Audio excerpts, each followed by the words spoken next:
Have you considered that each slice on a plastic cutting board could add hundreds of invisible fragments to the food you eat, some small enough to lodge in your brain and reproductive tissues over time? Welcome to Dr. Mercola's Cellular Wisdom. Stay informed with quick, easy-to-listen summaries of our latest articles, perfect for when you're on the go. No reading required. Subscribe for free at mercola.com for the latest health insights. Hello, and welcome to Dr. Mercola's Cellular Wisdom. I'm Ethan Foster. Today we're examining what happens when you prepare food on plastic cutting boards, why older boards shed more microplastics, and how you can reduce exposure without overhauling your entire kitchen overnight. I'm Alara Sky. You're likely ingesting part of your cutting board during routine prep. Research highlights that a single knife stroke on plastic can release roughly 100 to 300 microplastic particles. About half wash down the drain and half remain with the food you cook and eat. Those fragments don't just sit on the surface. When researchers prepared chicken and fish on plastic boards, they detected plastic pieces embedded in the edible tissue, even after rinsing. Chemical analysis matched the particles to polyethylene from the cutting boards, ruling out packaging or outside contamination. The effect intensifies when you cut meat off the bone. Carving along bone increases pressure and abrasion on the board, driving more plastic into the food. If you regularly break down whole poultry or filleted fish on plastic, your exposure likely rises with each session. Let's talk numbers you can picture.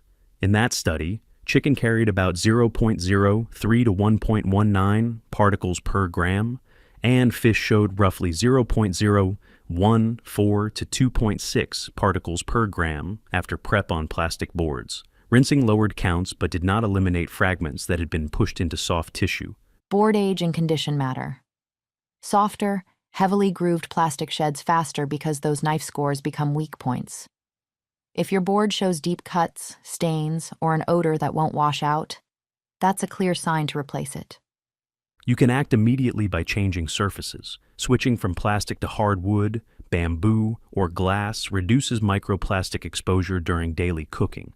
If replacement must wait, avoid forceful tasks like bone-in carving on plastic, and keep plastic boards for limited, low-pressure prep only. Sanitation still counts, regardless of material. The U.S. Food and Drug Administration advises washing cutting boards with hot, soapy water after every use, right alongside dishes, utensils, and countertops.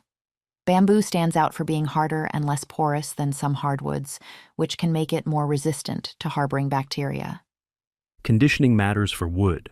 Wiping wooden or bamboo boards with high-quality coconut oil helps limit microbial growth and prevents drying and cracking. Clean first with hot, soapy water, then oil the surface so moisture and microbes are less likely to settle in.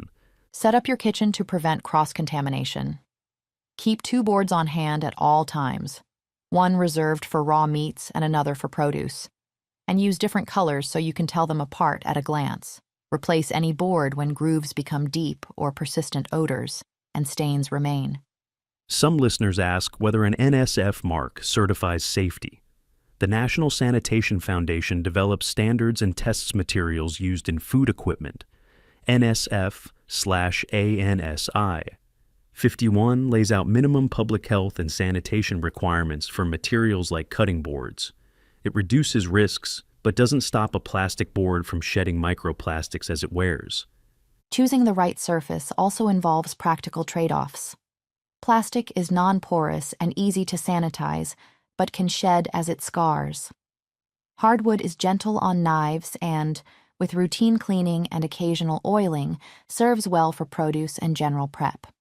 Bamboo is thin and light, but a bit harder on edges. Glass is non-porous and dishwasher safe, yet harsh on knives and slippery.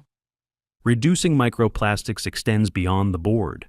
Filtering tap water is now a practical necessity. Choose systems rated to remove microplastics. If you have hard water, simply boiling it before use can significantly cut microplastic content, giving you cleaner water for drinking and cooking. Scrutinize your packaging. Seek foods in glass when possible, and avoid microwaving in plastics because heat accelerates chemical leaching. At home, swap plastic wraps and containers for safer alternatives to limit direct plastic contact with your meals. Review your utensils and textiles. Replace plastic spatulas and spoons with wooden or stainless versions. For clothing and household fabrics, prioritize natural fibers like organic cotton, wool, and linen. Wash synthetics less often, and consider a washing machine microfiber filter to keep shed fibers out of waterways and, eventually, out of your environment. There's also a hormonal angle.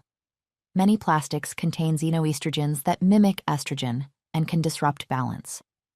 While reducing plastic exposure is foundational, considering natural progesterone to help counter estrogen dominance can support balance. Approach that intentionally as part of your broader strategy. If you're deciding what to change first, start with the highest impact habits. Retire old, scarred plastic boards. Assign 2 clearly differentiated boards to separate raw meats and produce. Clean thoroughly after each use, and transition toward wood or bamboo for daily prep, while keeping glass for occasional serving. Before we close, remember why this matters. You can't avoid every source of microplastics, but you can shrink the major contributors you control at home. Each upgrade, your board, your water, your packaging choices, reduces your cumulative load over time. Here's your practical challenge. This week, replace 1 heavily grooved plastic board with wood or bamboo, set up a 2-board system for meats and produce, and stop microwaving in plastic. If you can, add a certified filter for your drinking water. Track what changes for you. Food prep gets safer the moment you make these swaps. Thank you for watching Dr. Mercola's Cellular Wisdom. We'll see you on the next episode. Thanks for watching. Subscribe now and click the notification bell so you never miss an update. See you in the next video.